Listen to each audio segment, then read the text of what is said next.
Hateful holidays to one and all. It's the Hate Bit Podcast. Good evening, ladies and gentlemen, boys and girls. Welcome to the program. We got a great show for you tonight, and we hope you don't mind us being late, but, you know, fuck you. Anyway, I am the astonishing Yell Chaos. Joining me, the sexiest elf, Alpha Omega Sin. It's Elf Omega Sin. But yes, I bet you cunts thought that we fucking left you high and dry. No, we didn't. We were banging slags. The end. That's exactly what we're doing. And also to the other side, my man, your man, the guy to be late to his own fucking funeral, Mr. Razor Fist. God fucking speed, folks. It's always good to be fashionably late. So fashionable, it's black all the time. All the time. They prefer African American.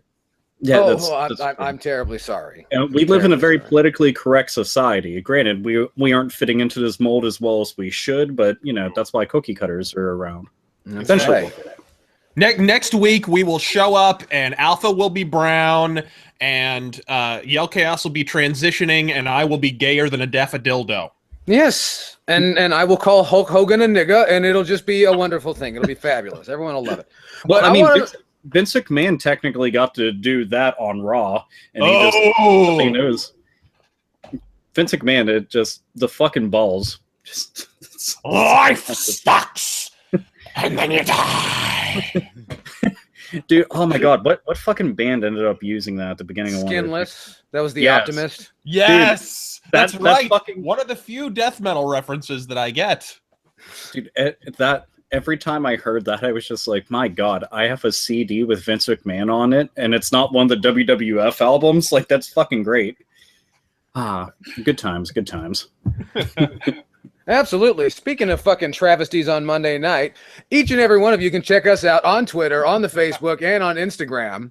And make sure you do that. Check us out on there and all the others. If you have a social media, look for us on there. We might be on there. And if we're not, well, you're probably a fucking creep and you'll, make one of those fake accounts. Hey, real quick. So I found that while I was out and about, and it's Pile Driver, the wrestling album 2 with Hulk Hogan. And I saw that. I thought you fuckers would enjoy this. So yeah, it's good. It's good. Absolutely fabulous. So Pile Drivers for each and every one. If you got with the hard hat, you can't help but make sort of a Gay Village People reference. You can't help it. God damn it. Anyway, so make sure to follow us on the social media. Pile Driver, my friends. We banned the Pile Driver. I'm sorry. We banned the Pile Driver. I think I'm going to speak like Vince McMahon all night. I think this is how this episode. You won't be able to make the program next week then. Welcome everyone on Monday night. Hate Bit Podcast. Dude, that was a bit too accurate. I'm kind of worried.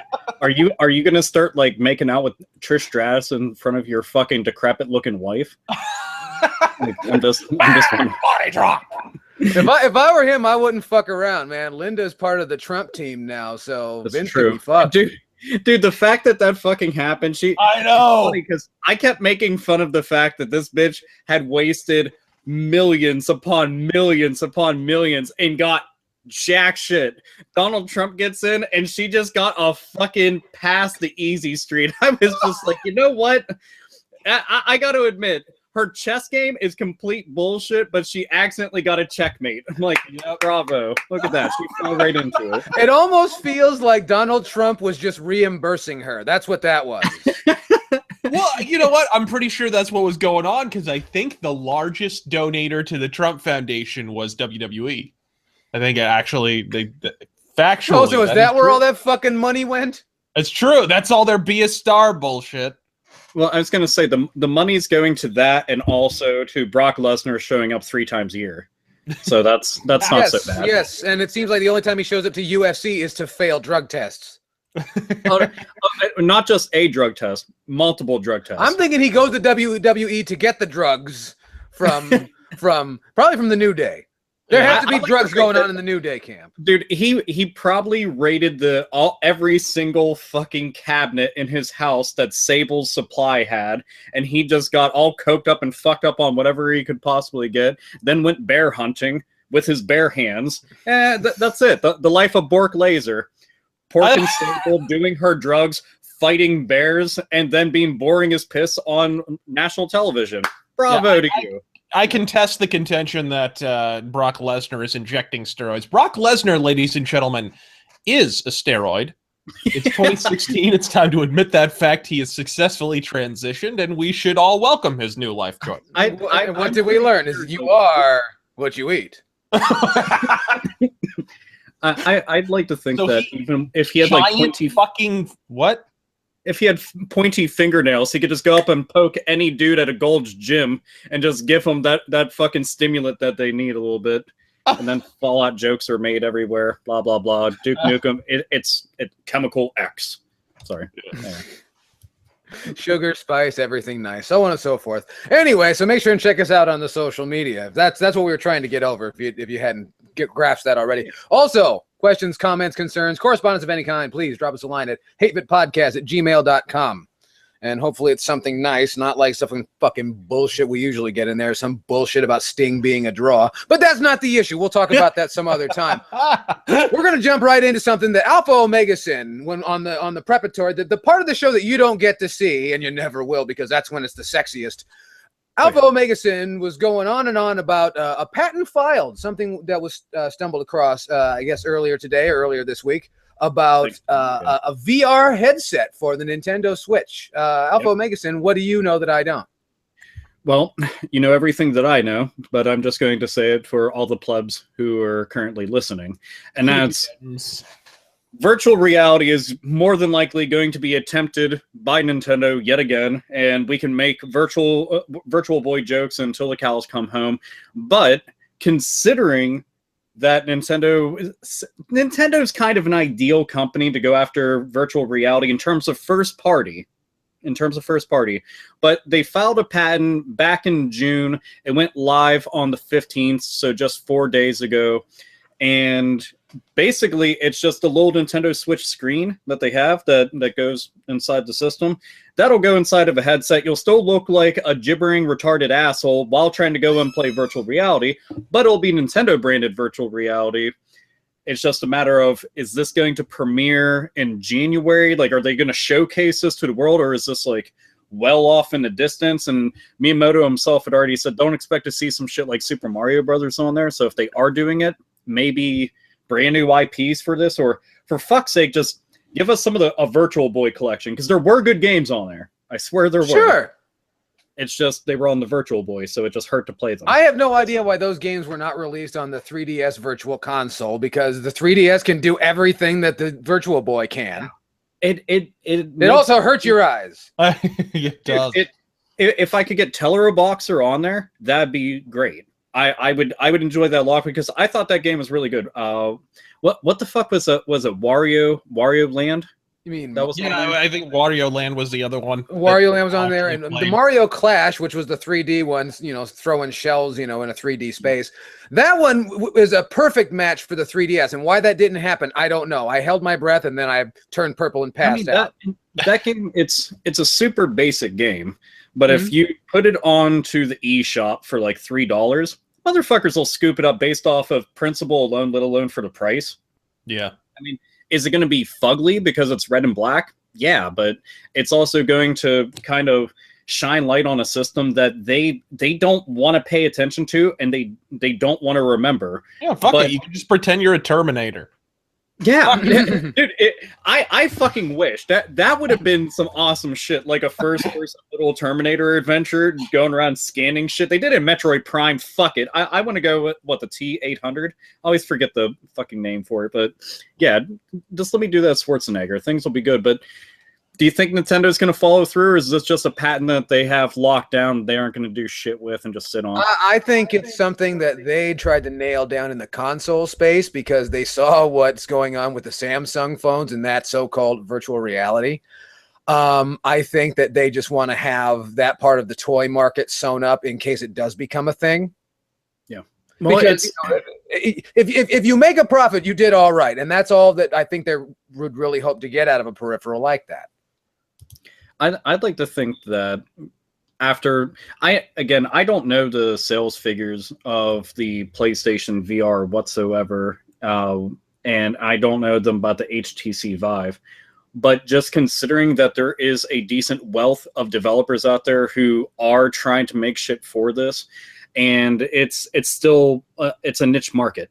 That's all there is to it. There isn't a whole lot for it, but it is growing. Whether or not it's going to become the next big thing like they want to think that it was, like with several other things that have happened, remains to be seen. But I don't know, I would kind of like to see Nintendo do that, because you look at the Switch controller and the two little side controllers. If you got the stupid fucking headset, you jam the screen inside of that, then you got the two little sub controllers. You've got a completely wireless system. I mean, the HTC Vive can't claim that, but it's a million fucking times more powerful. And the PlayStation VR can't claim that, but it's also a lot more fucking expensive than just buying a headset that you're going to strap to your fucking face. You're still going to look like a retard regardless, but I don't know. I would kind of like to see it just because it's Nintendo. Truthfully, that's really why. Well, that's fair enough reasoning, and also it's not like you're going to be, wearing this thing while you're fucking jogging. At least I would, because that's, you know. Now that I'm thinking about this, with this shit that you put your phone in there, it's only a matter of time before Pokemon Go goes into that space, and then we're going to have a whole bunch of people getting hit. Oh, dude. Good. I mean, that'll help with our overpopulation problem, but still, Jesus. Well, not only that, but and happy holidays to every one of you. Isn't Pokemon Go already being used by like criminals to fucking jump people at the hotspots and shit? Like, you package that with a VR headset, it is pretty much a ready-made robbery kit. Dude, there was. Whenever it was like, I'm talking like the first couple weeks it was out, I was going downtown. So I'm in downtown Pittsburgh at night with friends. Basically, the only people that are out, because nothing's open. Not even the bars are open. So nothing is open. The only people that are walking around are people that want to rob you. I'm expecting like Mad Max scenarios, except for I'm all like, I'm trying to get a haunter. But luckily, it was a big group of them. You strap fucking headsets to everybody while they're running around and shit. You were going to get your ass beat the fuck down based off of principle alone, let alone for whatever you have inside of your pockets.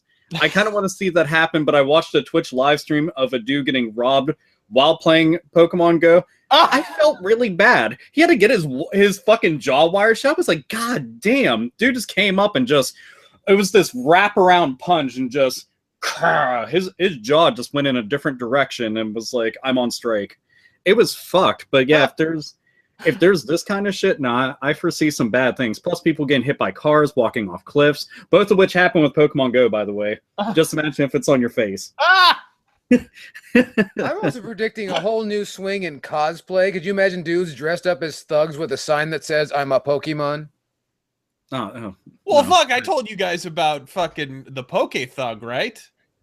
The what? The Poke Thug. No, Uncle Razor, tell us about the Poke Thug. Yeah, tell us about this thug, this thuggish ruggish. So back in the day, right, I'm working at the comic shop. And we, of course, like any comic shop under the yellow sun, you have to have fucking card tournaments. So we had the Yu-Gi-Oh! And we had the Magic the Gathering. And yes, we had the Pokemon. And all the kids from all around you'd be surprised, even though Pokemon, had fallen from popularity by then, at least from its peak, at 2000, 2001-ish, whenever the hell that was.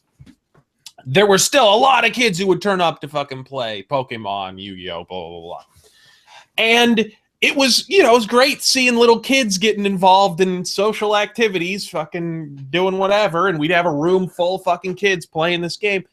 And then there'd be this random, 20-something-year-old Mexican dude who was, full-on choloed out. He had, the skull cap and fucking everything, man. I was expecting him one day to show up with a teardrop tattoo. And this motherfucker would, he'd fucking crip walk all the way to the back to go play Pokemans with fucking 5-year-old children. And we took to calling him the Poke Thug, ladies and gentlemen. Now, was there ever a point that he sat down and he put his fucking piece on the table and he sat across from them like this after a match and was just like, hey. And he just keeps head nodding towards the gun. I want to see some shit like that. Kids getting shaken down for their Blastoise cards. Oh, you poor kid. What do you take from you? He took my Charizard. The Bolt promo one too. Oh, poor you. I think you're both being very unfair. After Monday Nitro, Conan had to do something with his time. You know what? I'm Viva la Blastoise!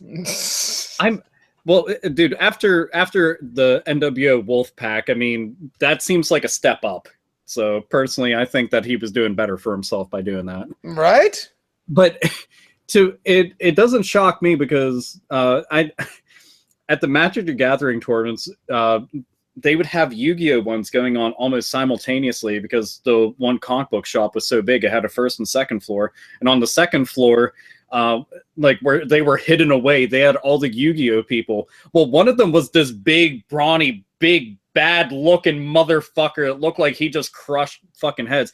I mean, he looked like he came straight out of, like, the Road Warriors or Demolition, whatever the fuck.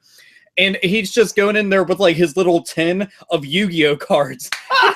And, like, everybody else I'm seeing, like, he even... Because after the matches, you had to come downstairs and you had to report, like, who won and who lost and shit to, like, the people that work there. And this dude comes down and everybody else, like, comes up to hear on him. They're like, I won! Oh, I won! I won!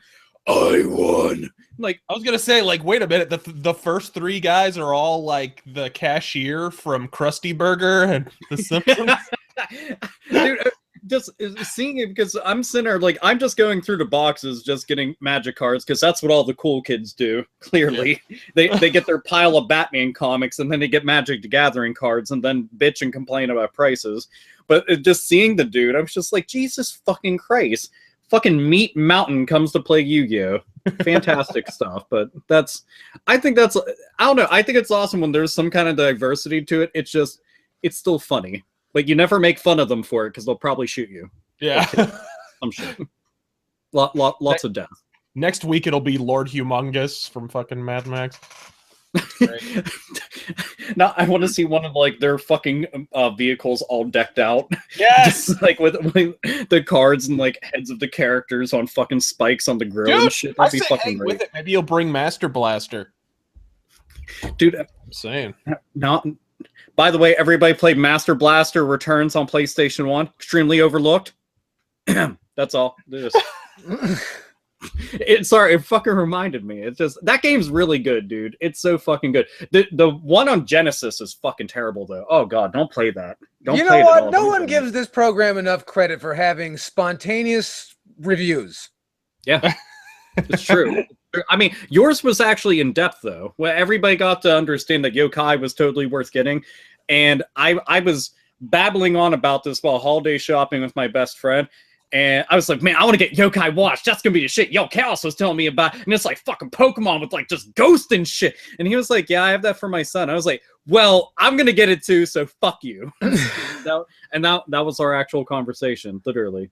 As Best Buy employees, like, skirted away from us. It was whatever. But yes, so virtual reality, Nintendo, the Switch, VR. I know that Mr. Fist can't wait to play everything in virtual reality. I heard that he's basically sold off a good majority of his stuff just to get invested fully in virtual reality. Stuff? Fuck, I'm selling blood. Are you kidding? Oh no, dude, you don't need plasma. Fuck plasma. You can just go and get rid of that shit and just VR. People wonder what the deal is with the cop glasses. He's practicing for VR goggles. That's true. I can't see shit. These are actually double-sided mirrors. I sympathize. I wouldn't want to have to look at them either. So don't feel bad. But anyway, yes. So you're not ready for this, Mr. Fist? I don't give a flying fuck. I don't get it. I don't understand it. I will say this. I have to laugh my balls off because I did a fucking rant about MechWarrior 5 the other day.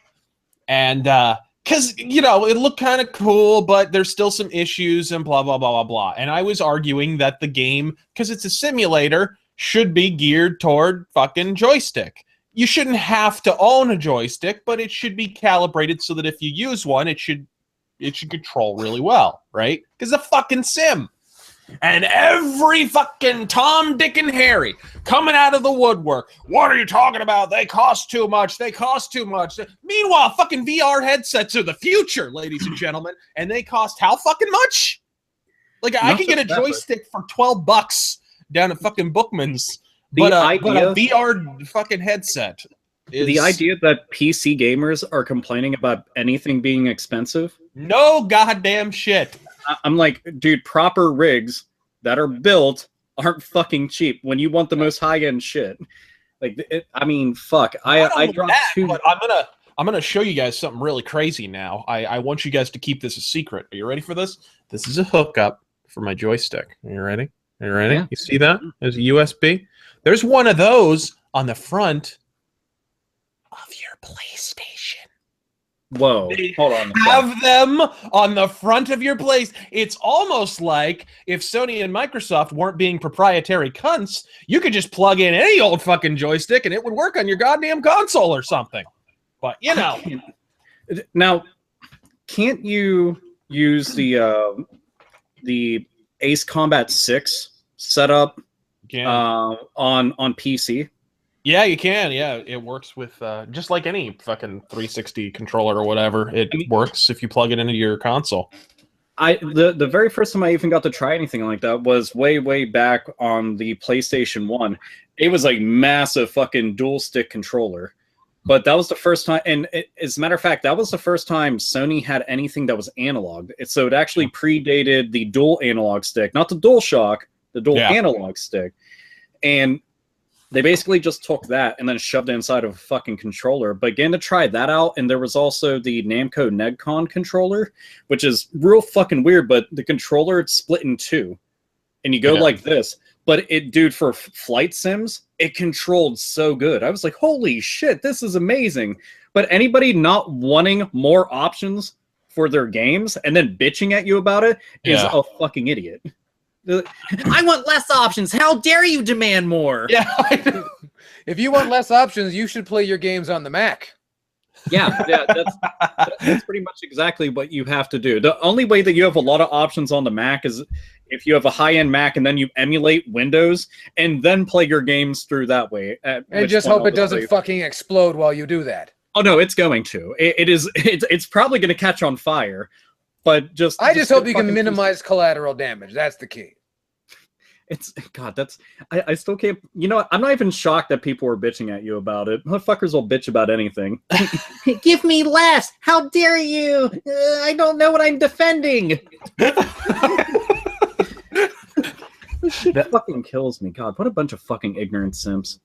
No shit. And not only that, but like, hey guys, check out this joystick. It's nice. It's well calibrated. It's worked for all the games I've used it for. I got this from 1996. I got this motherfucker for $15, and it's got a USB fucking hookup. So if Sony and Microsoft would just drop the goddamn strictures on third-party controllers and shit, or loosen them just a smidge, you could use that to play a fucking sim, and it wouldn't kill the marketability or whatever. That was essentially what they were arguing. You can hook up things to your systems. Yeah. It's actually a matter of the developers allowing it, because, like, for example, keyboards and mice, you're able to go and use those on current gen systems. But it's always just up to the developer to implement that as an option, so you can go in and just like configure the exactly, and that makes it even easier. Because if MechWarrior 5 is probably going to be released on consoles because it's such a big game, right? Probably will be on consoles, which I'm fine with. That's totally cool. But here's the thing. It's a classic PC series. This is going to be the first numbered entry that's not going to be on PC. Fuck, it's going to be the first major entry, I think, apart from Mech Assault, that will be on consoles. Actually, no, that's not true. I think... I was going to say... first MechWarrior, and I think MechWarrior 2. I was gonna say I remembered. I could have swore I remembered Mech Warrior 2 at least. Yeah, I either think that one was or on two. like PlayStation and stuff. I think some of those early CD consoles got them, and I think Mech Warrior as well. But either way, this is going to be the first one basically since it's been a sim on PC that's being released on home consoles. So why the fuck not? That if the developer already developed it for fucking PC, which clearly is going to be the lead platform because that's Piranha's main fucking home base, then why the fuck not enable joystick support? Just allow people to map their controls however the fuck they want and whatever, or even keyboard and mouse. Support those things. I don't understand why more games don't allow that, especially when shooters are so famous for people want the mouse and the keyboard, right? For first-person shooters. Dude, people are paying out the ass for a proper mechanical keyboard, which I want to point out something. Mini rant. So we are paying like sometimes $70 to like $140 for a mechanical keyboard when all keyboards used to be mechanical. So what the fuck happened? Like, if all of them were that way and they didn't cost a fucking arm and a leg, your firstborn, and whatever fucking internal organs that you don't currently need right now in the next 5 fucking minutes, and then all of a sudden they cost this much, and don't sit there and fucking try to sell me on, oh, well, what about all the hotkey button and shortcuts that they have? Shut the fuck up, because most of them are literally just mechanical keyboards. That's fucking it. Anyway, I just don't understand that. That shit's always bothered me. They're nice, but still, cost too much. Way too much. I have a shitty fucking Dell keyboard that I got from a fucking thrift store. That's what I'm using right now with a $2,000 PC. Go me. But yes, options. Please give us more options. That's exactly. Hooray! Absolutely fantastic. Everybody, you can swim in all the fucks that Yell Chaos that cares about that, and basically. Oh, absolutely. I mean, I gave like 1/3 of a fuck, and I think you were lucky to get that. I was gonna say that's a donation. I appreciate that. Yeah, interestingly enough, I was gonna open up the program because you said it's a good idea to open up the program to some questions because we've been neglecting the audience a little bit in recent weeks, and we apologize for that. But unfortunately, the first questions we get are, do you guys eat food and can we see penises? I mean, we can technically do both because we are masters of multitasking. Yes, I just the first things that come up are food and well, Razor Fist, he talks about eating food all the time. As a matter of fact, he's conjuring up food as we speak. It's true. No, he actually is. I wish you that have we no were idea being what somewhat goes on sarcastic. underneath this desk, ladies and gentlemen. So you're only seeing from there up. Everything below that, it's a magical Willy Wonka type world. Yeah, Just it's a factory cooking mama underneath all this. You have no idea, dude. It's fucking. Now I want to have like a little grill set up, like during the next stream. This reminds me, by the way, it reminds me of I don't know why I thought of this. This is so stupid. I was thinking of there's an episode of Cops where they bust in on this guy who's running like a cocaine ring. And he's got wait. You mean to tell me there's an episode of Cops where they catch somebody doing something? I know. It's crazy. It was one of the earlier ones. Oh, must have been. Please go on. They still did shit, apart from beat on black people. So there's bags upon bags upon bags of fucking cocaine all over tables, just everywhere. It's like mountains of cocaine. And this guy, they break in. He doesn't answer the door. They break in, and they find him in a closet. And he's just sitting. There's a big old fat guy. He's in his fucking underwear. Of course, they're blurring everything out to make it seem even edgier. And he's got a ton of just white all over his face. Like he's just been burying his face in it like Glenn Beck in a bowl of Cheetos. White all over his face. And the cops are like, hey, they like feel bad for him because this guy's just like fucking stone cold busted.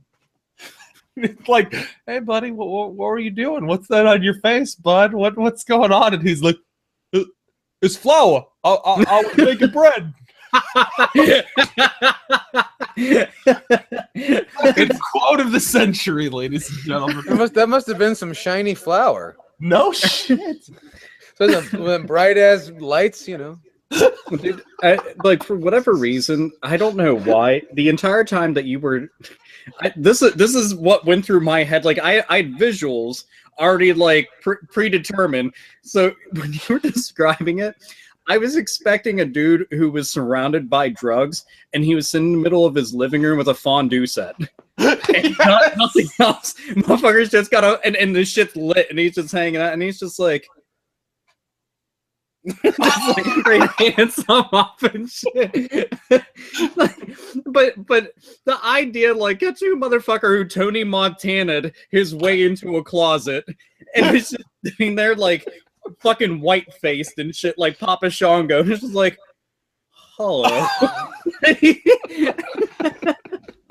Dude, I fucking love that, man. That's I wish he really was Papa Shango. He could conjure a fucking voodoo spirit and black shit would fall from the cops' fucking heads and shit.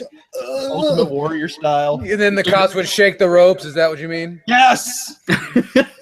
I have to know. I forget if I fucking talked to you guys about it, but have you watched was it You Are Under Arrest on Netflix? No. Okay. Just bear with this real quick. Okay, it's cops, but in Canada. Oh, God. Dude, it's so much better than Cops. Did you have any idea how fast that caribou was going, sir? Dude, I wanted them to come out like the Mountie and shit with the shock stick and shit that just made noise. But dude, every episode, all it is people who are belligerent and drunk.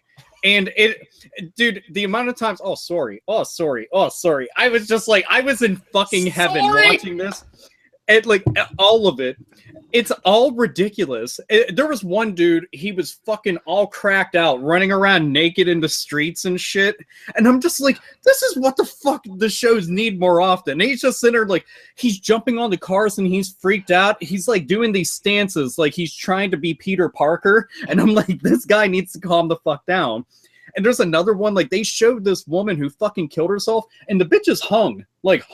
That's it. Like dead body dangling from the fucking ceiling. You never see that shit on Cops. No. Once in a while.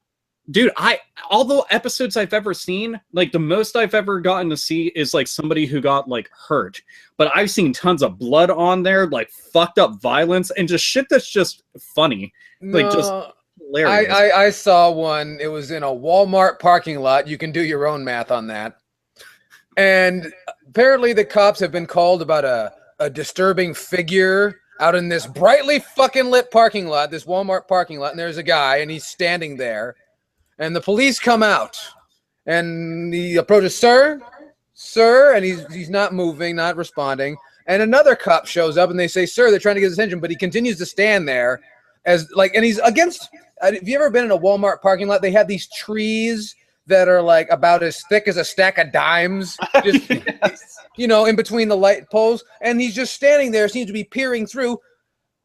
A minute goes by, and the police have guns drawn, and they're going to shoot this guy who has said nothing, done nothing, is just standing there. And as they approach closer and closer, I'm like, they're going to fucking shoot this guy, you know, without doing anything. And then they realize this guy has hung himself with a coat hanger and has probably been hanging here for a couple of days. This is not a suspicious individual. This is a suicide in a fucking Walmart parking lot, and they need a whole different group of people and a different set of paperwork. And then they went to commercial. That's fucked. Dude, roll the Hot Wheels commercial. Pizza in the morning, pizza in the evening. or even better, maybe a modern 2016 remake of Mommy Dearest.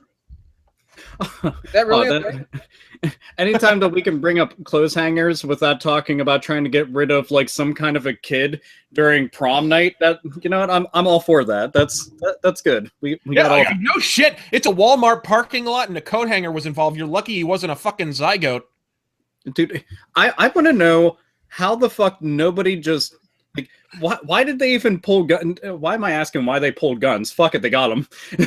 Why did you pull guns? Because I had it. Well, that's not right, but I have the gun. I mean, what do you want me to do? Not use it?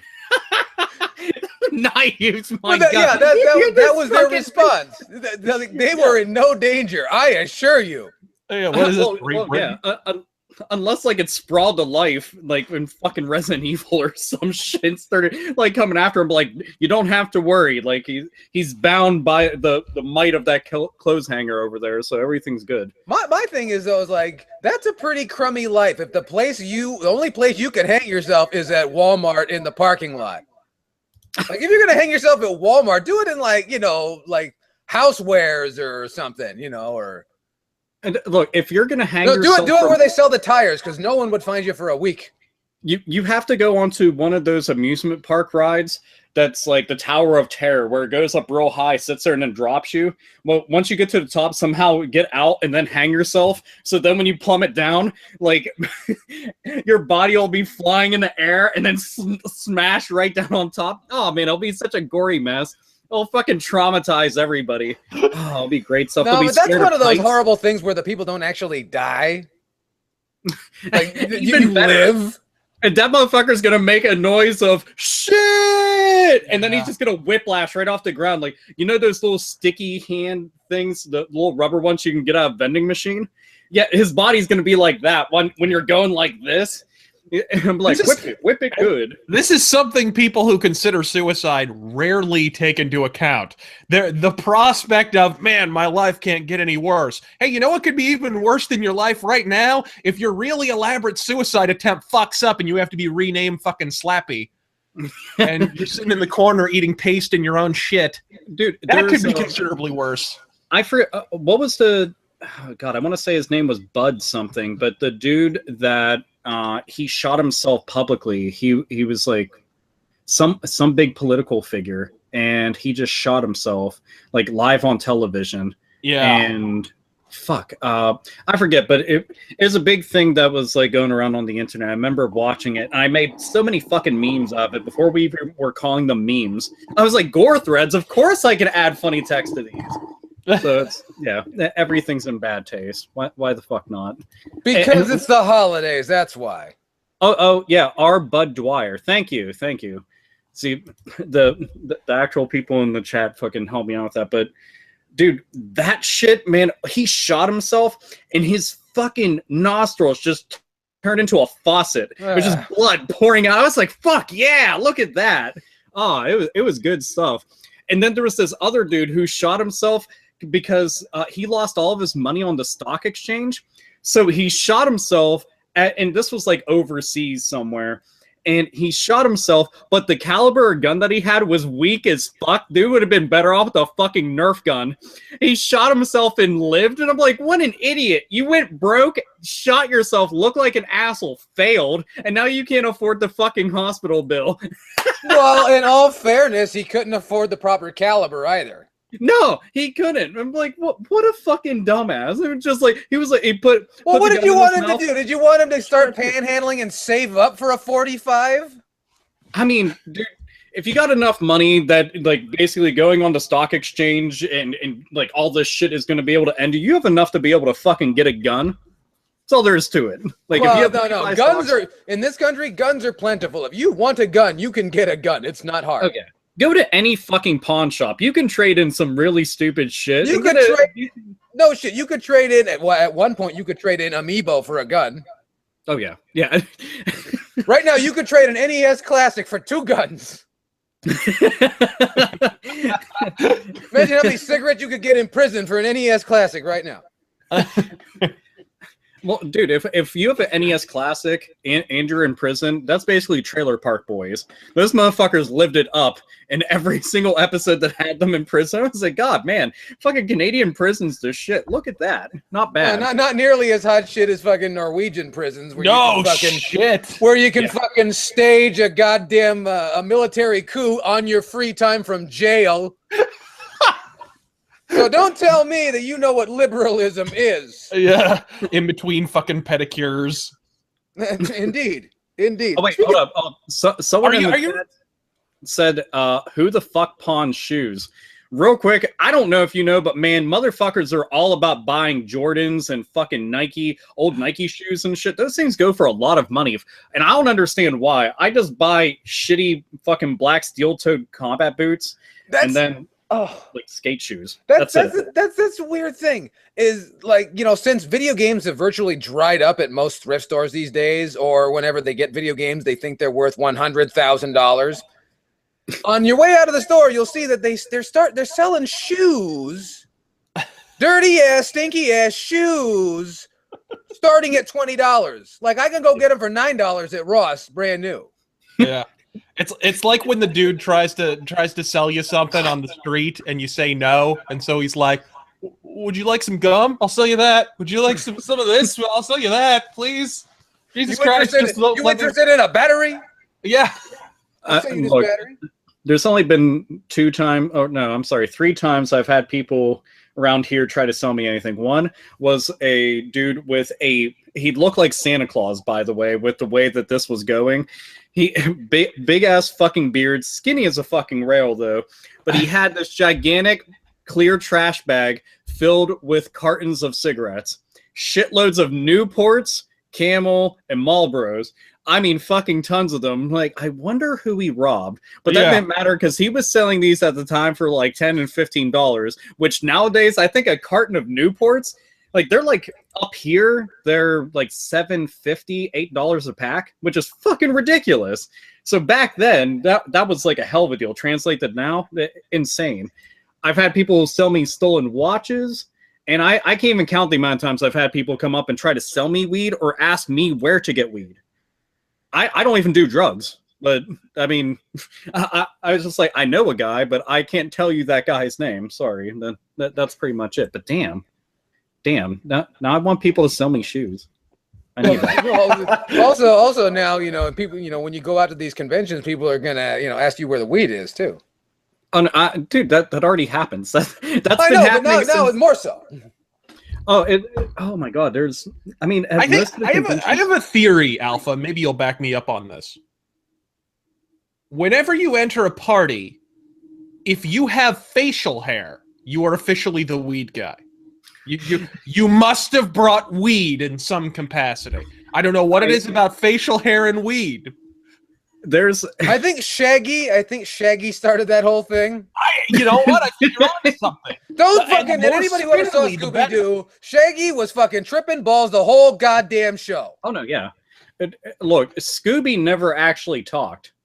You just got to see what Shaggy interpreted, and that's how the show translated all is Shaggy's high as fuck. He just thought Scooby was talking. And then everybody else was just trying to take care of Shaggy so he didn't hurt himself. Really? I always assumed it was like a Snuffleupagus situation. Oh my God, that would make him so much better. That would make that entire show so much better, wouldn't it? God, what was that one? Well, yeah, because you would think if the Snuffleupagus wasn't high on heroin, he would be stampeding the fuck all over Sesame Street. Fuck you, Maria. Fuck you, Grover. There was no way that he was ever going to be able to take on Big Bird. I always swore up and down Big Bird is the one that fucking done off a couple of the live action actors that they had there. Like, that was Big Bird's doing. That motherfucker ran shit behind the scenes. Big Bird, did you think he ate them? Thing. Okay, look, you want to know why the count only counted up so far? Because fucking Big Bird told him where he got to start and end. That was his shit. He fucking ran. The fucking letter of the day, Big Bird chose that. You know why? Because he'd fucking kill you. That's why you know why the young girls, you know, some of the young girls, they leave the show, they go be, you know, whores for the count. Oh no, absolutely. 123 Sesame Street. That's it. There's dark shit behind there, but you at least get to hear the truth here. We are purveyors of the truth. Purveyors of the truth, and here to shape the coming generations. Oh, by the way, that one show that was like Scooby-Doo that was fucking stupid, Speed Buggy. That's what I was thinking of. It's dumb. Anyway, that was all. It was just wannabe Scooby-Doo. All right, then. Fair enough. We got a question, actually. Dig that. You know, a question that didn't refer to, you know, Razor Fist eating asshole or something like that. There was none of that. But they wanted to know our thoughts on Cuphead being delayed into the new year. Have we talked about Cuphead on this program? We did a little bit when it was initially announced, I remember. Yeah, well, apparently not- delayed yet again. And I heard something about that, and it was so interesting. I remember the people at E3 that were representing the studio. I forget the name of the studio. They said, "Oh yeah, we're not really video game people. We just quit our jobs and we do this." Like, yeah, that's pretty fucking obvious. It's taken like 9 goddamn years for this game to come out, and it's the one cool game that I've looked forward to. That's the lesson. Never look forward to fucking games because then they never come out. I mean, I'm one of those people. I don't care how many times a game is delayed because I have a backlog that is infinite. Oh, absolutely. So I like when people bitch about it, I'm like, do you really not have anything you can play? Because I find that hard to believe between everything that came out in the past and then the fact that the gaming world shits out like 20 plus titles per month as new releases. I mean, there's plenty to play, and I'd rather them go and delay a game into oblivion until it's perfect than to rush out a shitty game that needs to be fixed until the end of time. And fuck all that. But Cuphead, every person I know that's played it hands-on, because they actually got to go and meet with Microsoft and stuff, and Microsoft was showcasing Cuphead. Everybody had said, fun as fuck, visually one of the coolest looking games that they ever played. It is brutal as shit. We're talking NES classic era hard. And that made me interested in it. Like most people are like, yeah, the hardest game is Dark Souls. I'm like, you stupid fucking asshole. You know nothing at all, and it hurts. Like, there's been play Contra Hardcore on Genesis, and then tell me how fucking hard Dark Souls is all of a sudden magically. Yeah, Double play the Dragon Ninja Gaiden 3, trilogy. motherfucker. Play fucking Ghouls and Ghosts, Ghost and Goblins. Play any of that shit and be like, hey, it's the hardest game ever. Fuck you, idiot. But yeah, Cuphead. Yay. It just seems like this is not really a priority for Microsoft, even though they keep claiming that it is, and they've showed it off at, what, 3 E3s now, I want to say? No, I think it's 2, but still. 2? But, I mean, with just, all the press they put behind it and to be delayed once again, it's like, it just seems like these people are not getting the money they need. So I think that they have the money they need, but I've also seen publishers go and strategically delay games to ensure that they didn't have it out in a time that competition was a bit too heavy. Yeah. And movie companies do the same exact thing. They've delayed movies numerous different times and decided, hey, with that extra time, we can go and like refine some shit or add in some stuff and put out whenever the competition won't be as fierce. And that makes sense. What I worry about is, it does look a little bit niche. It's got the funky art style. It's got the whatever, if you take too long and you spend too much on this game, then after it drops, if it doesn't sell a gajillion copies, which it probably won't, because it's kind of niche, and especially if what you're saying about the difficulty is accurate, that'll make it even more niche.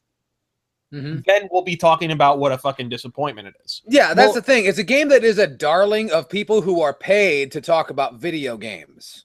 Well, there's something to also keep in mind is nowadays there's people who, because the advent of the internet has helped gaming in a lot of ways, because now things are always connected, always online, and people are just very insatiable with content. They need that stuff. A game like this would keep people wanting to come back to try to do speed runs or no death runs and shit if it's that challenging. The Dark Souls, Demon Souls, and Bloodborne, that entire franchise is a fine example of people really into it just because it's overly challenging. And as for like the niche novelty of it, while I do agree, because the art style could put a lot of people off from taking it serious, because if it's not super serious and looks hyper realistic, it can't be a real game. Yeah. Well, I look at something kind of like Shovel Knight, which came about at a time where everybody and their fucking mother is trying to make an indie developed game that looks like an 8-bit game, because it's a lot cheaper to go and make them that way and a lot easier by comparison to having like, state of the art shit in a studio consisting of like 50 to 100 people. Obviously can't go and do that. But I think that proved that this shit can actually succeed, assuming that it's not only a good game, but it got out there and everybody's hearing about it. And Cuphead, I mean, I think it's done a good job of getting advertising. because most games like that don't. They get 0, and it's actually getting something. Well, it's because they're lucky enough that Microsoft just doesn't have that much first-party stuff going on, and neither does Sony either. Both companies are kind of weak on the first-party. Well, not only that don't forget all the fanfare that was put behind when they got a hold of Rare, and the last few Rare offerings have been. I'm gonna try and say this so I don't sound like a dick. Distilled essence of dog shit. Well, I was going to say lacking, but sure, why not? Actually, that's a better one. But and it seems like it's almost as though that acquisition was supposed to electrify the people on its merit alone. And outside of that, it seems like all they really plan to do is sell more and more hardware. Anyway, but you're right. It is quiet on that front, which is a shame. Yeah. So long as Microsoft isn't trying to impede on the development end of it and kind of dictate what they're going to do and not do with it, I think things will be fine. But see, we don't know that, but that's maybe not even for us to decide. Only time will tell. But it's a great game, and whether it sells well or not is none of my fucking business. I think it's one of those games. Now, see, if we were in the modern era now, because we have no idea 10, 12 years from now, if the Xbox One and PlayStation 4 games will even be supported and playable 10 or 12 years from now. We don't know yet. We'll find out, whereas, and this Cuphead does strike me as one of those games that might not sell huge, its first time out, but people will discover it later on. Yeah, but kind of a Grim Fandango situation. What's that? Kind of a Grim Fandango situation. In a manner of speaking. You know what? I'm actually going to go more of a middle ground with it, and I think the game will be a slow burn. I think that it actually has the ability to generate fans for a long time, not just like a bunch here, drop the fuck off, and then eventually get rediscovered through whatever portal that it just popped the fuck out of. It's interesting because there is a direct analog in a way, even though the gameplay is very different. Epic Mickey, right? Because it's kind of similar idea, similar style, what have you. That was what Warren Spector wanted to do, was he wanted to take Mickey Mouse and put him back in the classic sort of era and the sort of darker version of Mickey Mouse, if you will. And those games, the first one sold pretty well, second one not so much. Yeah, but that's with Mickey Mouse. That's with a recognizable name, a brand, an icon. I don't know how that'll do without that. It's a weird kind of question mark, this game, but it does look badass. With Epic Mickey, despite the fact that it's got a high-profile license, one of the things to take into account, it also had shit marketing. Yeah, and despite the fact that it's Disney. Disney around the time of Epic Mickey was, at least a year into just being on their way out. Yeah, they were pretty much with gaming. Like they didn't have much interest in it, and they were even getting outside studios to develop for them by utilizing their licenses. And even then, I feel they had been doing that since late in the PlayStation cycle. Yeah, right now I just I don't know. I do think that it can do well, but if it's exclusive to one platform, being Microsoft, that's the only thing I can see hurting it, because while exclusives are very good for first party and they drive sales, a game like Cuphead isn't going to be what motivates somebody to purchase a system. No, of course not. Well, here's the thing with Microsoft, it's always going to be Xbox One and PC. And this is the kind of game that I could see selling really well on like Steam. Yeah, on absolutely, or iOS, or one of those things that's not going to be locked down to a particular console. I don't want to keep bringing up Coco Beware, but Coco Beware. We need to buy you a parrot, motherfucker. I'll get a parrot. You what? No, shit all over my house. Fuck that noise. Stop trying to distract me. Anyway. Cuphead is going to be a game that's not going to sell a bunch of systems, but will make the Xbox One look really good. Look, this great game is on here, but I don't think it'll translate to sales. And hopefully it's one of those games that, hopefully they're smart enough to hang on to the rights. That way, it's not locked down to the Xbox forever. If if they're truly smart, and this is one of the things that I've always said that I felt Nintendo had failed at, and actually Sony has failed at, Microsoft has even fucking failed at, now that I'm putting more thought into it, is the first party companies never just go around to the talented smaller studios and just buy them. Just outright buy them so that you have them.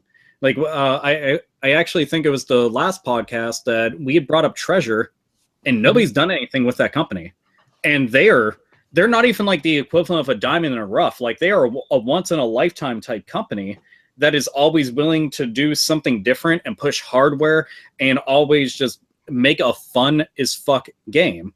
Well, with studios like this, it's a no-brainer. Just go and pick them up. It's going to cost you jack shit, but now you have a studio that can take on virtually anything. You have a brand new IP that is exclusive only to you, and this just cements their namesake even more as a must-have brand inside of your entertainment system at home. And I don't know, it's weird. But I still look forward to the game. I want to play the fuck out of it. It's just don't know when to fuck when. But if it's coming out next year, fine. I got Persona 5 next year. Honestly, it sounds like next year is going to be pretty badass, at least for me. But it doesn't seem like every year next year is going to be great. Yeah, well, that is the way the video game industry continues to subsist. But in particular, I feel like 2017 is shaping up to be pretty strong, especially, well, for PC anyways. You got BattleTech coming out. You got System Shock 3 in development. That'll probably be, a couple years down the line. You got a new Ultima Underworld coming out. You got... we'll see if a single goddamn thing they promised at the last fucking Star Citizen meeting actually goddamn materializes. But we know that's the perpetual video gaming mirage. Folks, if nothing comes out in 2017, is it fair to say Star Citizen is a fucking scam? I mean, flat out scam. Like, they just are going to keep stringing you along so they can take your fucking money. Because they said it was supposed to drop, the single player mode was supposed to drop this holiday season, but I digress. There are some cool games that are supposed to come out next year, and it does look like it's shaping up pretty goddamn good. I mean, two of my most wanted games are, for this generation, come out next year. And that's Yakuza 0. That comes out in February, and then in April, we get Persona 5. Both of which, I mean, by the time that comes out, it'll be almost 9 years since the last Persona game. And they take their fucking time with them, but they put out good-ass fucking games that are just really messed up. And with the Yakuza games, I just want more people to actually fucking play the things because they're really fucking good. But this one is something, since I played the second game, I was just like, man, they need to make a prequel. And I'd been saying that the entire time. Now, finally fucking getting that. And a remake of the first one. I think Persona suffered because of the time when it kind of started commercial, because the style of it was kind of a late 90s sort of PlayStation era kind of anime, you know what I mean? Like, it was something that would have done really well in the late 90s, but by the time Persona sort of came to prominence and really started to hit its groove, we were way into like the Skyrims and the Morrowinds and the bigger kind of open world sandbox Western Persona RPGs. 3, they ended up finding a much larger fan base. Yeah. Persona 4 is basically their crown jewel. That's basically their equivalent of like a Final Fantasy VII. That's the game that got people to actually recognize the series outside of a marginal amount of fans. And now everybody's been, with each entry, it just keeps getting bigger and better, which I'm really fucking happy about. The first two games are hard to even sell to quote-unquote fans because they feel that they're too difficult and they're too hard to get into. That's one of the reasons why I found them to be so good. But, I mean, the storylines of them are fucked up. All of them are really fucked up. You pick up a Shin Megami Tensei game, it is a really morbid storyline from start to finish with like humor peppered in. But the problem is you'll play like 3 and 4 and you see it and it's like, oh, that's some fucking stupid little weeaboo faggot who's playing that game. And it's not some fucking anime fags like that shit and blah, blah, blah. But underneath it, a murder mystery that's going on in some kind of crazy trippy world, and then if you play the other ones, there's like all these satanic themes going on and shit, especially Nocturne. It's just a lot of cool stuff. I'm just hoping that 5 does really fucking well, just to get more people recognizing it, and maybe even a remake of 2, at least 2, because goddamn is that one awesome. Oh yeah, I'm sorry, do we have more questions? Are you sure you don't want to go on and on and on for a little while? To be honest, if I keep doing that, this fucking table will eventually tip upwards and everything will be falling off of it. So I figure we'll just... There's some people that did notice that, yes, this will be, I think, the last 8-Bit podcast for the year 2016. And Yes. and can we discuss the happenings of 2016 as a year? And I myself think this is a year that people are going to fucking talk about. For quite some time, if for no other reason than, fuck Donald Trump, but the Cubbies won the series, which was big. Well, yeah, that, and I think there are 2 celebrities left living on the fucking planet. Yes, Jesus fucking if I'm not Christ! mistaken, we lost Zsa Zsa Gabor this morning or yesterday. Yeah, 2 days ago. Or so. What the fuck made her a celebrity? I have no idea. I mean, don't get me wrong. She is. People call her a famed actress and an activist, and she is famous for slapping a fucking cop. And I'm not gonna say like that's a bad thing or anything. I just want you to know she's famous for slapping a cop, and and she was Paris Hilton's grandmother for a brief period. Hey, speaking of whores, back in the day when she was young, she was smoking fucking hot. Oh, absolutely, absolutely. But the thing was, I mean, if you look at her sister Ava from Green Acres, if you're old enough to remember that, and I guarantee you're not, but who's famous for bad wigs. It's clear that Zsa Zsa was, I mean, if Ava was the stronger of the 2 actors, you can get an idea of what Zsa Zsa was capable of. No shit. And it turns out she was capable of taking white men's money for long periods of time. That fucking vagina was a black hole for finances.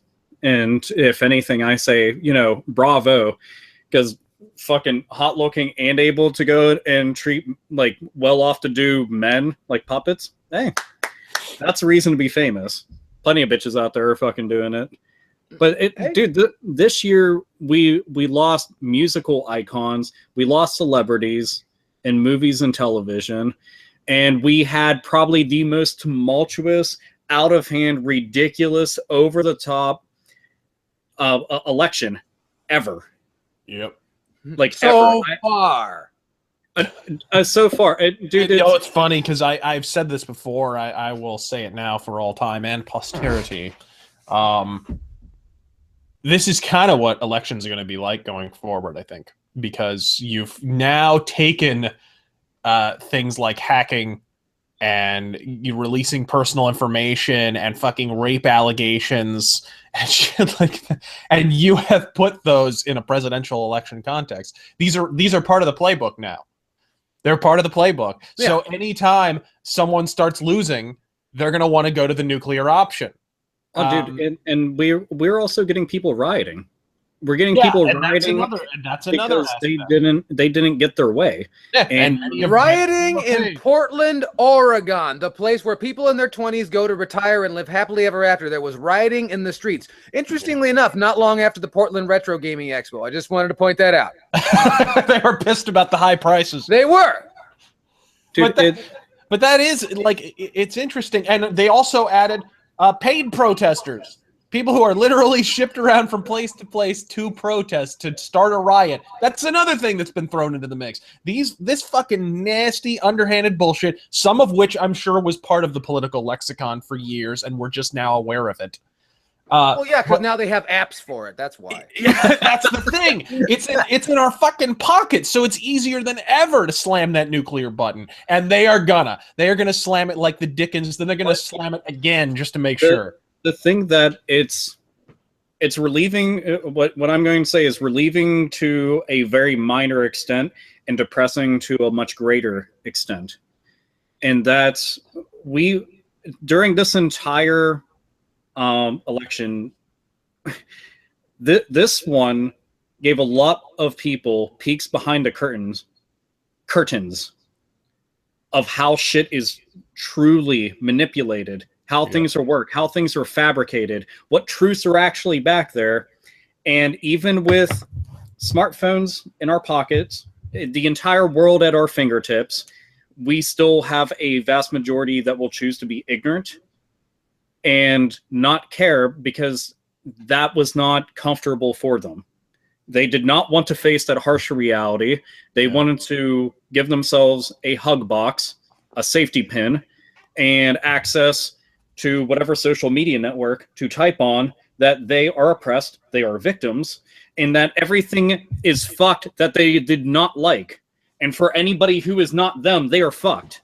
Yeah. And I've never been a left or right person whenever it came to it. I would say, who is best for the fucking job? That's how my entire family's been. It just middle of the fucking road as possible. Like, for example, and many can scoff at, but I actually want to vote for Bernie. And because I liked a lot of things that he said. I thought that shit made a lot of fucking sense. And I'll be honest, there was shit that he said I also thought was fucking stupid. Very fucking stupid and just... Well, welcome to the club. Bernie Sanders was easy to get behind because you get everything and it didn't cost anything under Bernie. There was no perfect option this time around. If you were a Democrat, you were fucking holding your nose and going for Hillary, or you were just saying fuck it and just not voting, because a lot of them did. Oh, no, a lot of people had said, fuck it, I'm not voting, and turned right around and complained about who got elected. You know shit. And that's one of the things. It's like, where the fuck were you? I'd seen, there was multiple different... Not like it mattered. Your vote doesn't matter. Whenever they were going to some of the areas where riots were taking place, and they got to interview some of the folks there who were rioting, and they were very ambitious about about trying to prove their point to everybody. They're like, well, did you vote? Well, no. Oh, okay, so you're mad about the outcome, but you did nothing to help it. And all this, like, I've seen people lose their friends, lose family, and just in general quit associating with a very fucking large amount of people because of this season. This political season has ruined people for other people.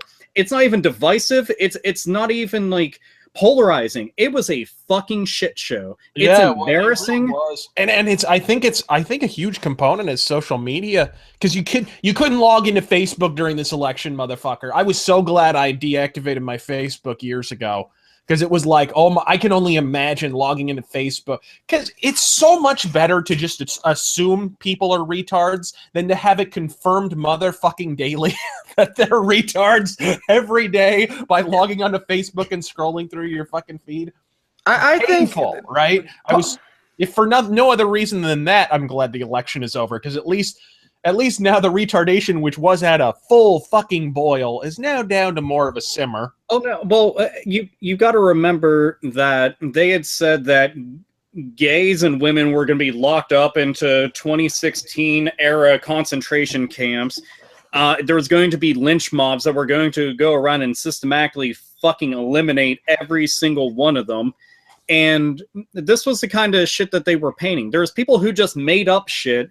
I'd gotten into so many fucking arguments online about things, and the arguments went a lot like this. Person makes radically incorrect claim.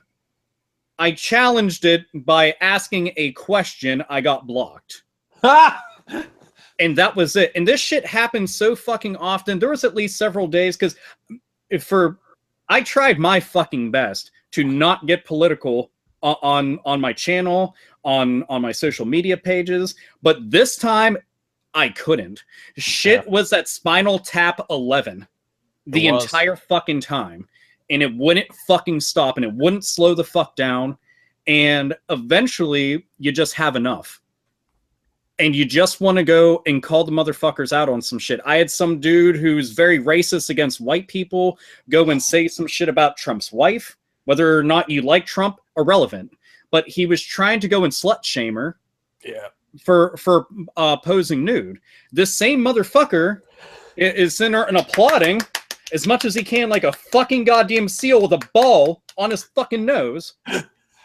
that a black woman will go and do it. What the fuck is the difference besides her skin color? But people sat there and like were fucking just all over his dick about it, and it was mainly just all these like spineless fucking fools who didn't know shit challenged a motherfucker to it and publicly made a goddamn fool of him within just a couple of tweets. I done this shit, and I chose my fucking battles. I made sure to go after whatever fucking big fish I possibly could. Because I went, if you're ever going to go after somebody, aim for the fucking top, just so you can watch the entire thing collapse, because it's a much better view than watching a fucking anthill get squished under your boot heel.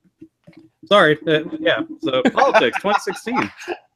Politics aside, I think what this year really showed, the year in television, is that the news is just a TV show. Oh my God, yeah. Did it ever? Yeah, you know it's fucking crazy when a far right fucking nut job like me, who already has the bar, fucking I'm embedded in the ground for media bias,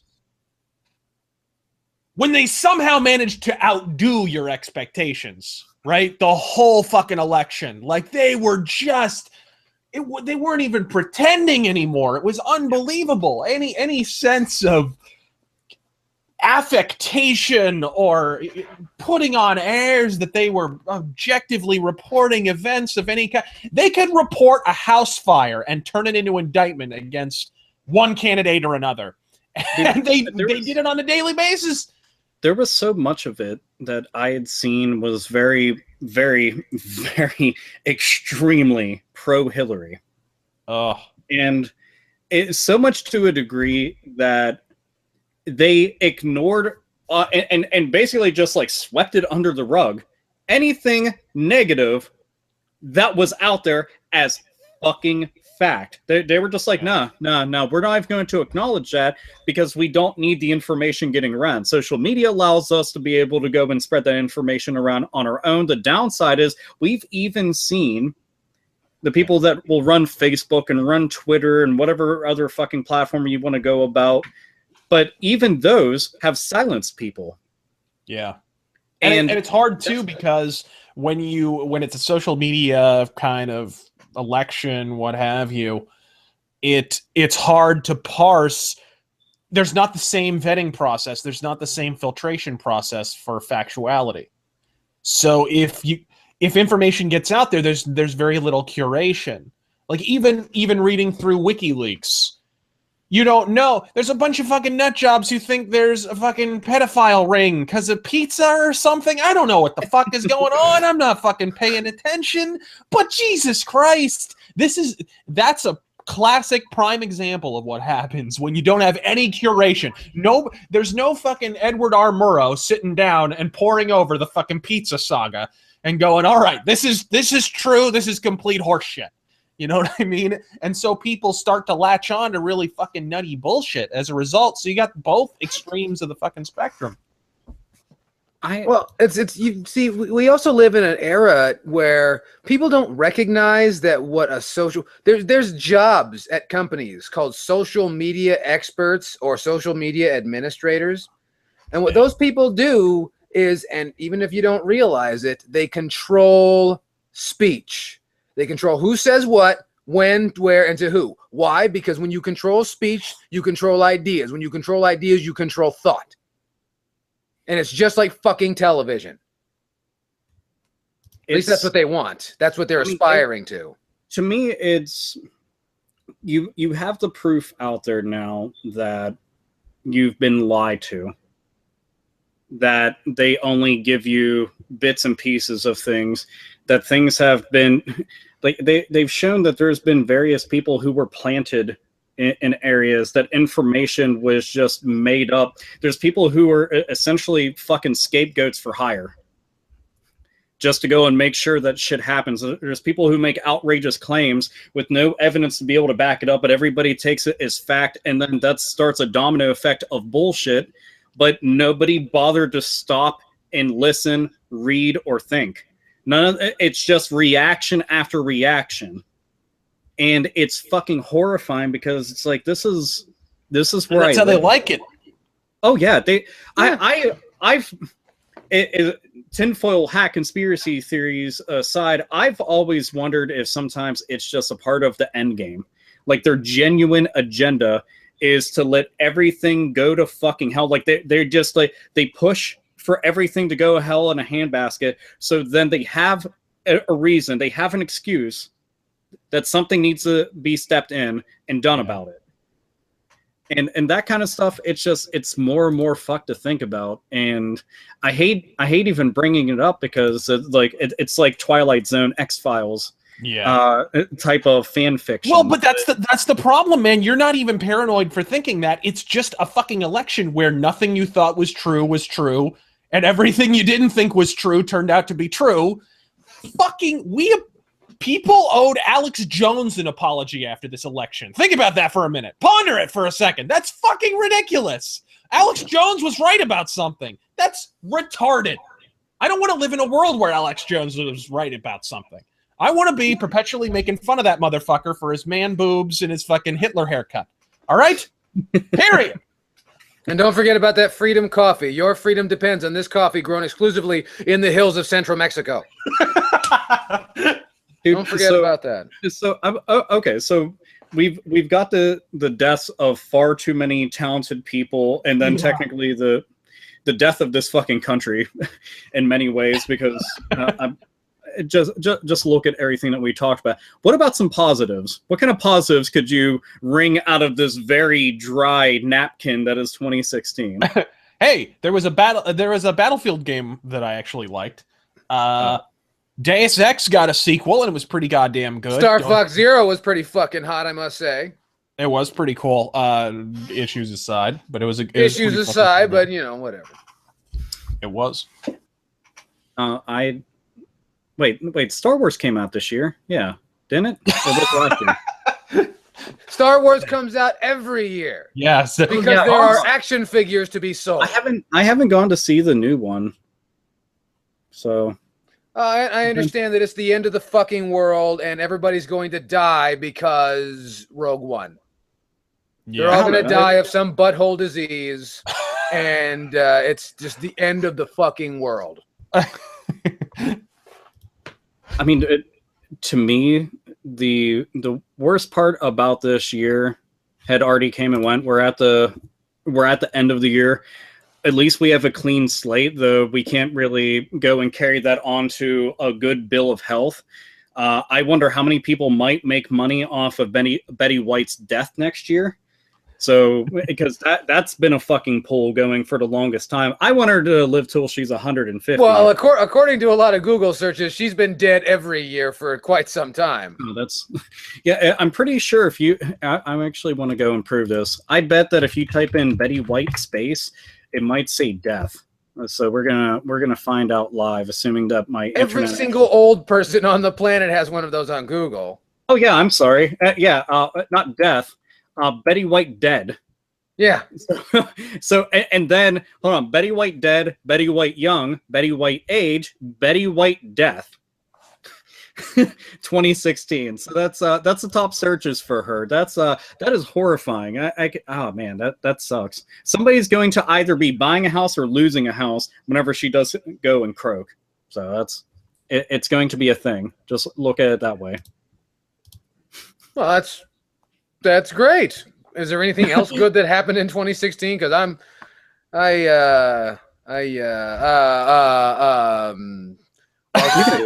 well, no, I could do it. I could. Jesse Ventura, but that's not a good thing that Jesse Ventura was on TV. Not in his state. No, have you seen him? Have you seen him? He makes Jim Cornette look like the picture of health. He does. Why does Jesse Ventura is just getting shakier and shakier. Like, I'm sorry, dude. Whatever you're using the pot to fucking medicate, it's not working, bud. It's making you mellow. I think he might be suffering like the curse of Billy Graham or something. The curse of superstar Billy Graham for stealing his shit. I don't know. Because you notice that Billy Graham kind of got a little shaky towards the end, you know. This is true. So that's just my thinking. The final plagiarism. Death. Indeed. Hey, in 2016, we got the return of the cruiserweight division, and you can hear a pinfall every time they wrestle. Yeah, well, and that belt has yeah. changed hands, what, like 35 fucking times since last Tuesday? That's been the women's title between Sasha Banks and Charlotte Flair, which admittedly they put on fucking 5-star matches, but calling the title hot potato is doing it a disservice. It apparently now, lots of air quotes. I need them to like ship me more air quotes, but it's supposed to be the last time because Charlotte's going to go into a feud potentially with Bayley, which would be nice. Bayley, only reason I even really like Bayley is because she's adorable and her fucking tits and ass are amazing. Not even implants. I was just like, wow. Yeah, what's the fake goth chick? She got suspended for fucking whatever fuck. She got suspended like 3 fucking times, and I'm pretty sure it's on purpose because she just wants to be done with it. But she's young as fuck and is being rebellious a little bit too late because she's not a teenager anymore, and she's with a company where she's making multi-millions. So you don't really just throw that away. Like, hey, that Del Rio guy, the guy with the history of spousal abuse and getting arrested for drugs, that guy, I'm gonna hop on his dick. That'll end well. Oh no, that seems like a really good idea. I'm gonna hook up with that guy when he's on his way out. Cool. That seems like the best way to go. And now I don't even know what the fuck he's doing. There's rumors that he was potentially maybe going to. I mean, he'll probably do Lucha Underground again, but he's more than likely going to try MMA because he was supposed to try out for some of the Olympic the Olympic wrestling team for Mexico? Really? Like Wait, I thought they didn't even have Greco-Roman wrestling in the Olympics anymore. No, they do. They tried to get rid of freestyle wrestling. I see. Freestyle wrestling and Greco-Roman wrestling are different because fucking NBC, I guess. No, they apparently have in that one genre, but Mad Beats. I don't know. Something like that.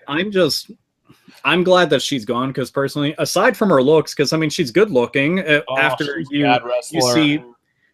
After she has all the fucking makeup on, she's got it. She's billed at probably being like maybe 120 pounds. Take off the makeup, she's about 100. Oh shit! But beyond that, I mean, I'd railed a living shit out of her until my fucking dick literally tapped out as if like it was fucking Chris Benoit having it in a fucking lock or some shit. But I say that's funny. 120 pounds. Vince McMahon's fingernails weigh 120 pounds. I mean, it might. So's the fucking tumor inside of him. But with her, that's Pro. I'm personally. I'm glad that she's gone. She was cancer on the fucking microphone, and her matches were very average. I just liked her for her looks. That was literally it. And once Alexa Bliss entered the company, I could give a shit less because she's like the hottest fucking chick that they've had. Well, and don't forget, I mean, you wonder why she gets suspended all the time. That's the only time she gets any fucking ink. The only time anyone says a goddamn thing about her, she got suspended. I mean, she's going out of her way to go and get into trouble. Like I don't know. It's this try hard, edgy teenager mentality. It doesn't make any sense because this is your career path. Yeah, either that or they just wrote a new storyline for Total Divas, whatever the fuck. Dude, fucking Total Divas, Jesus fucking Christ! I sat in for I think what 2 This is what episodes? the Hate Bit Podcast has come to: discussion about Total Divas. I'm fucking out of here. We were talking about the tragedies and deaths of 2016. Of course, we're talking about Total Divas. So might as well be the death of those careers, right? Dude, oh my god, that fucking show is just so fucking stupid. I don't get it. Like, I really don't. I can't say one thing. Natalia Neidhart. Yeah. Mm-hmm. Jesus fucking Christ, I hate her. Every time that bitch says anything or does anything at all other than wrestle, I die inside just a little bit more. And her on that fucking show, oh god, it is It And is you know the fucking only terrible. reason that Paige wears 20 pounds of makeup is because that's what falls off of her face every week. Dude, I saw that bitch in various matches, and after she took several different bumps to the fucking mat, you could see parts of her stole smudge there. Yeah. And that's not even an exaggeration. Go watch a fucking Paige match, and then watch her go and take like some kind of fucking header onto the mat. You'll go and see remnants and bits of her right there. Or no, you'll see it on that black shit they put on the protective rails. It's just, like Doink the Clown was here. Like if that happens, or if you put the Miz in a match, I love the Miz because he's a great heel, but that dude's fucking spray tan is like it's not even. It's like a washboard. Like when he gets slammed, it looks like there's a fucking chalk outline from a crime scene that's in there. That should just say awesome. Yeah, he goes to the same tanning salon as Taz. Fucking Taz, dude. Oh man, talk about a dude who was fucking confusing looking. Jesus fucking Christ. Hey, you know you're an old-time wrestling fan if you can remember before Taz was orange. I can remember him as the Tasmaniac. Yeah, I challenge the contention that Taz uses tanning of any kind. I think he just goes over to the fucking sweet factory and dives into the fucking caramel dish. Something just like a fucking porpoise. No, I think that that's the thing that people don't give any credit for. They don't talk about how he was trained with the Taz mission in Loompa Land. It's true. You know, you bring up the caramel factor, but that shit would have just washed off. I like to think that he was deep fried at least once. Just dunk him in. Like if you remember the old when he was in TNA, he was deep fried on a regular basis. Most definitely. ECW at least had the ability to afford that. A deep fryer was not outside of their cost, so that's definitely a thing. Though Paul Heyman probably would have stiffed somebody on that, but that still doesn't make him any less amazing because he's fucking awesome. So you guys want to talk about wrestling some more? Because I think I'm the only one out of the bunch that's actually still watching. Yeah, no shit. I think you're the only male left on the North American continent. I might be because at this point, like I was watching the pay-per-view last night because it was here in the Steel City. I love how they still call it pay-per-views. Like no one's paying to view that. I made that. I was talking about that. It's like, why do they still call it pay-per-view when we're not paying per view? Yeah. I don't get it. Oh well. But and most people aren't even paying, period. They're just borrowing their friend's fucking WWE network account. No, I've already lent mine out, so it's not. It's definitely not a shock. But watching it, the entire fucking crowd was quiet the entire time, with the exception to boo Roman Reigns. When he came out, that was technically the biggest pop, was to tell him that they fucking hated him. And Neville showed up in the cruiserweight division, which I don't see how the fuck he wasn't in it to begin with. Which, hey WWE, if for any reason you ever came across the fucking Hate Bit podcast, and you never fucking will, but if you did, and you're hearing this right now, you can't go and just decide that you're going to bring the cruiserweight division in without establishing a single one of these motherfuckers for us to care about. You just drop like 15 dudes in, and we're supposed to give a crap. No shit. How did WCW introduce the cruiserweight division? Right? They didn't. No, they did. They absolutely did. They started out with tinier feuds. I think they started out with the Benoits and the Guerreros. It was Benoit, Guerrero, Mysterio, and fucking Jerry Lynn would come around once in a while, and eventually a belt showed up. They built those guys up, and then they were like, okay, now we can go to fucking Psychosis. Okay, wait, I love how you're talking about like they built him up. It's like, no, they had to have wrestling on their wrestling program because the only other thing they had was fucking Hulk Hogan. It worked. Like, you can't do an hour of Hulk Hogan. I guarantee it. I mean, TNA tried, and now they're going out of business. Can't. Fuck you! Anytime you say there's too much Hulk Hogan, you're wrong. More is required. More Hulk Hogan? He's Hulk fucking Hogan, ladies and gentlemen. Okay, he's so popular, we even want him in our courtroom dramas now. And so I don't know, man.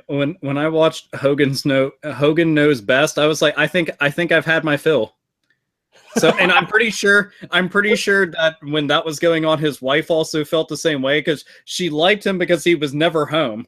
Then when he finally came home, she was just like, "Now I have to admit to banging the pool boy." All right, well, here we are. Well, not only that, look when Hogan would come home, he brought Jimmy Hart and Brian Knobbs. Like, yeah, great. That show also helped me understand. I've seen enough Jimmy Hart and Brian Knobbs for the rest of my life. Okay, Chaos. Let's get something out of the way. I would much rather have them fucking living with me than Hogan's son, who was trying to accidentally murder his friends. So I'm just saying that I'm gonna go with having them around. It just makes sense. Yeah, but if I don't know. I understand that Brian Knobs almost accidentally on purpose killed Hurricane Helm. So, but whatever. I'm pretty sure a lot of people in the industry have wanted to do that because he's apparently like a fucking asshole. So, dude, this brought up the way to like WCW did the cruiserweight division right. Yeah. Despite the fact that, and it was nice because at the time they didn't give a shit what the fuck they were doing. Yeah. Like on mic, on air, they're like, yeah, just go do your thing. Jericho talked about that numerous different times. He was like, we weren't the NWO, we weren't Sting, we weren't anything like that. So they didn't care. They just said, just go out there, be entertaining. And they were. They had better fucking matches than everybody. Their storylines were actually more entertaining. And that's what killed that division is when they got storylines. Nah, man.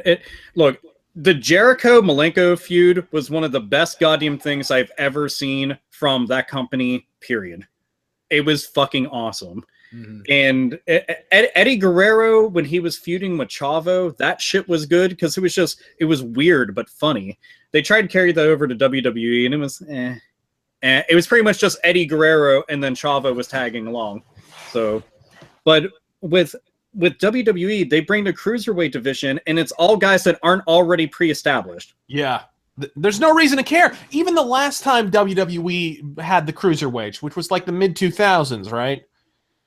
They had people who were already established. They had Rey Mysterio. They had Ultimo fucking Dragon in the fucking division. They had all kinds of bad. But they also had Matt Hardy, who has to be the biggest fucking cruiserweight in the history of fucking cruiserweights. No fucking shit. I think he stores his talent in his tits now. I just watch what I forgot what it's called. It's like 401 Live or some 205 shit. 205 Live. Is that it? Yes, because the weight limit for cruiserweight is 205, supposedly. Okay. They had the every time that they've had it, they were recording this after some of the shows, and there was nobody there because they just fucking left. Yeah. And I'm like, what are you doing? I came up with the perfect fucking idea, and that was to just take the entire cruiserweight division, take it off fucking Raw because it's being wasted there, and put that shit on NXT. You've already like pilfered shitloads of talent from there to bring up to the main roster, and in a lot of ways that's like getting a pink slip. But you've done that. Just put them onto fucking NXT. You'll be able to go and fill that gap, and they'd be better utilized on there. And to be honest, the types of matches that they're doing with the hectic fucking road schedule that they have, you're going to end up shelving those fucking guys real goddamn quick. Put them on NXT's work schedule. But the same thing would happen at NXT. If those 15 guys were suddenly shuffled right into NXT, they would be devoured. You wouldn't care about them. They'd get lost in the shuffle. That's too much talent at once. That's the problem, honestly. It's kind of a moving them on to NXT, although it might fit better for a little while, but you're still going to wind up with the same problem. There's no goddamn storytelling. I feel like they would have a better opportunity to actually build them separately on there than they do on something like Raw. Despite the fact that Raw is 3 hours, they still manage to just do fuck all with people. No. Raw is 4 hours. Don't forget about that pre-show bullshit where we get to see fucking the week before in SmackDown over and over and over again. No, well, was it? I think when I had watched it on Hulu because that's the only fucking way I can even see it now. Because I don't. Oh, they have it on Hulu. All right, I didn't know about that. Like I watched it on there, and I forget, but I swear the show was technically like an hour and a half or something. Like that's pretty much like the entire length. As soon as you take out all the commercials, which there's a bajillion of, and then if I ever see Michael Cole ever pick up a tray with Sonic food on it and talk about it ever again, I will go to his fucking house and I will beat the shit out of him. You're fucking joking. You're joking. Is that? No, they're advertising within the show, and Sonic food I actually fucking like. But I do too. Michael Cole being associated with anything just makes it bad. I saw him drink a Pepsi one time. I wanted to fucking never drink a Pepsi again as long as I live. Like ever again. Just eventually he's going to be like, oh yeah, Maruchan ramen, the best kind of ramen. I'm like, fuck, now I don't have ramen to eat ever again. I'm done with life. I'm literally going to waste away and die. It's some kind of unforeseen. I don't know how the fuck that asshole is still employed when everybody else is a better announcer. Even JBL, who I'm pretty sure is fucking lit from start to fucking finish. Have you seen him when he walks down when they introduce him sometimes where his hat's in his hand? Yeah, he's fucking gone. He looks like Blackjack Lanza. Just It's funny too because they still, even knowing that, and I think everyone pretty much does, even knowing that, they still make headlines out of when JBL like buries the show while he's on it, or is burying the talent in the ring, or he's always talking shit about the show constantly. He's putting it down, and that's half of the goddamn entertainment value, by the the way. Absolutely. Is hear JBL be like, "Oh, they fucked up. Those guys don't know what they're doing. Fuck those guys." I'll give them both a clothesline from hell. Fuck them. You want to know what? I'm more fine with having him on commentary than I am with Daniel Bryan. They put him on for commentary. No. No. Maybe that can get across to all the fucking Daniel Bryan fans. The dude's fucking awesome in ring. I'll never take that away from him. That dude is the shit when it comes to wrestling. I mean, if you're trained by the likes of fucking Shawn Michaels, I sure as fuck hope so. But him on fucking commentary? Communication classes, my friend. You can't. Yeah, it did not work. All right, if we're gonna put the boosted commentary, you know what? Fuck this Mauro Ranallo guy too. This guy, I like him. This guy needs to. This guy is fucking puffery. He needs to be on like Good Morning America and lie to people in the morning because lying at evening is not his deal. But he is lying to people. He's telling me Flex Seal. And for a bright shine that you can't rub out, Mountain Dew. You know, dude, fuck him. I hate him. He's white and I know that I know they give him this fucking Italian name or whatever. Fuck that shit. Fuck Mauro Ranallo. And you know what? He should have covered the fucking election because that's what he's engineered for. Is that his real name or is that his fake? No, I'm pretty sure that's his WWF-ified name. Can I just okay? What the fuck is with WWE? Okay, they'll bring in someone who has a boring name, right? Jack Wilson, right? Some boring ass fucking name, like Isa Phillips, and fucking they'll bring him in and they'll change his name and it's like bitchin'. What's it gonna be? Like Skull Crusher, fucking Throat Ripper, Womb Stretcher, It winds up being like Tyler Breeze. Yeah, they winds up being David Thompson or some shit. Like, what the fuck? Why? You're just taking one boring name and turning it into an even more boring name. When the fuck did the WWE turn into Ellis Island? That's all I want to fucking know. You know what I want to know? I want to know if Ellis Island names. I want to know if Tyler Breeze knows that his name sounds like a fart. Look. Tyler Breeze sounds like one of the different kinds of suave conditioner because it doesn't sound like one of the higher end ones. Though, and nobody would fucking know it unless they watch WWE's YouTube channel, Tyler Breeze and Fandango have a tag team, which you'd never see them on anything, ever. Well, they were on Superstars until that shit got canceled. Good. That's how good they are. They closed down Superstars. Dude, Superstars made Sunday Night Heat look amazing. It did. So there was no fucking point to it. And 3/4 of the show was just recounting all the events from Raw. And SmackDown has lessened that to some degree because they only have two. I like to call it the Jack Swagger show.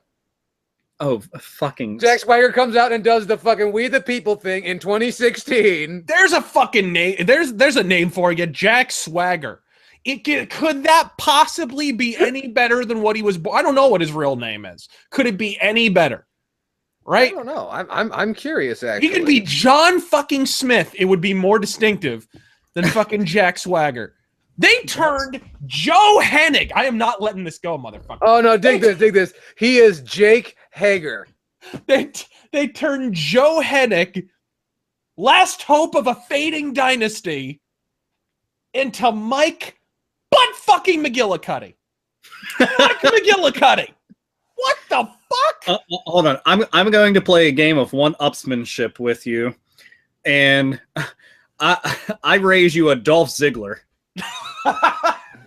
Because that's the stupidest fucking name in the entire... I don't know what kind of name that is. I don't know. There's so many things I'm like, is that a villain from a 90s cartoon show that didn't even get 12 episodes? Like, what the fuck is it? Is that one of the foreign exchange students from Life Goes On? Like, what the fuck is happening? And where did you come up with the name?